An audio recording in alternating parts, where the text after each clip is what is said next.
Ganesh Chaturthi Bolero truck.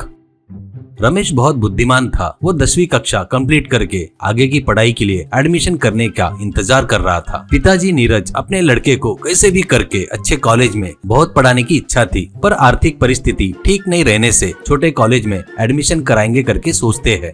पर रमेश को पढ़ने की इच्छा नहीं थी। कुछ भी करके 4 लोग अपना नाम लेना चाहिए, ऐसा करना करके रमेश की इच्छा थी। पिताजी बोले वैसे ही छोटे कॉलेज में पढ़े तो उसके बारे में कोई भी बात नहीं करेंगे करके रमेश सोचता है, पर दूसरा रास्ता नहीं रहने से पिताजी बोले सो कॉलेज में एडमिशन कर लेता है। रमेश के साथ उसके स्कूल के दोस्त बाबू और सिद्धू भी उसी कॉलेज में एडमिशन लेते हैं। तीनों भी जन रोज बढ़िया कॉलेज में जाकर आते थे। रमेश, बाबू और सिद्धू एक ही एरिया में रहते थे। रमेश अपने दोस्तों से हमेशा कहता था, यार कुछ भी करके फेमस होना है रे।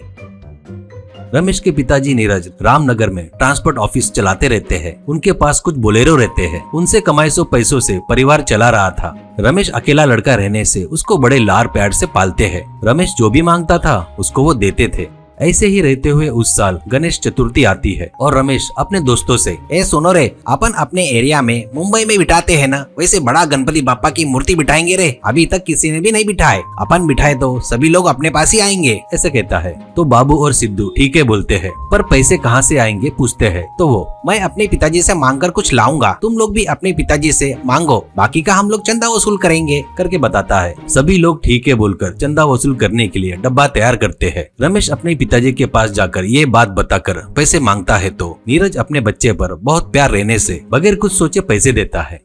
ऐसे उस एरिया में सबके पास से पैसा वसूल करना शुरू करते हैं। एरिया में रहने वाले सभी लोग बच्चों का उत्साह देखकर पैसा ज्यादा देते हैं। पैसे वसूल हो गए थे। बापा को बिठाने के लिए एरिया में ग्राउंड को भी सिलेक्ट कर लेते हैं। रमेश अपने दोस्तों के साथ साथ और कुछ लोगों को लेकर गणपति बापा को लाने के लिए जाएंगे करके सोचते हैं, पर वो लेकर आने के लिए ट्रक कहाँ से लाना है करके सोचकर अपने पिताजी से बोलेरो मांगेंगे करके सोचकर नीरज से, पिताजी गणपति बापा लाने के लिए मुझे ट्रक चाहिए करके बोलते हैं। तो नीरज, ले लो बेटा करके ड्राइवर के साथ देकर भेजते हैं। मार्केट में जाकर वहाँ एक बहुत बढ़िया गणपति बापा की मूर्ति सिलेक्ट करते हैं।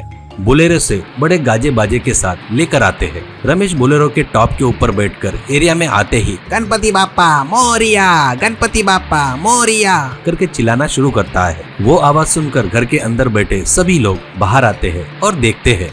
बापा को सोचे वैसे ही उसी जगह पर बिठाते हैं। बढ़िया मंडप को डेकोरेशन भी करते हैं और बापा के पूजा के लिए 9 दिन के लिए पंडित से बात भी कर लेते हैं।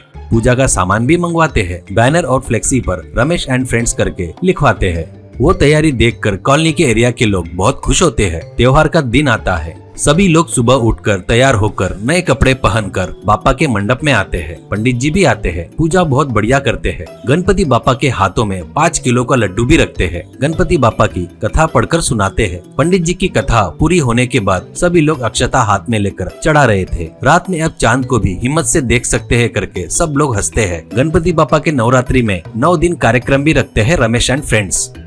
कमेटी एक दिन बड़ों के लिए भगवान की कथा सुनाते हैं। एक दिन बच्चों को पसंद आए वैसी फिल्म भी दिखाते हैं। सभी लोग अपने अपने घरों से कुर्सियां लाकर सिनेमा देखते हैं। इनके इस काम की सभी लोग बहुत तारीफ करते हैं। रमेश की और उसके दोस्त की तारीफ कर रहे हैं। वो सुनकर वो तीनों बहुत खुश होते हैं। लड्डू के नीलामी का दिन आया। उस एरिया के सभी लोग कमेटी ने अच्छा काम किया है बोलकर लड्डू की बोली ज्यादा से ज्यादा बोली बोलना शुरू करते हैं। उस नीलामी में सभी लोग आते हैं। लड्डू की नीलामी शुरू होती है और किसी ने सोचा भी नहीं उतने रेट में उस एरिया का धनवान लड्डू को लेता है।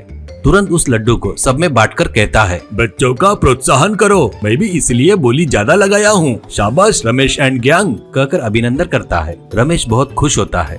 विसर्जन का दिन आता है। अभी रमेश मांगने से पहले ही नीरज अपनी बोलेरो दे देता है। उस बोलेरो को सभी लोग अच्छे से धोकर बोलेरो को उसके टायरों को टीका लगाते हैं। बोलेरो के दोनों साइड में केले के झाड़ बांधते हैं और बोलेरो के पीछे डीजे स्पीकर भी रखते हैं। सभी बच्चे जय गणेशा जय गणेशा जय जय गणेशा करके चिल्लाते हुए रैली निकालते हैं।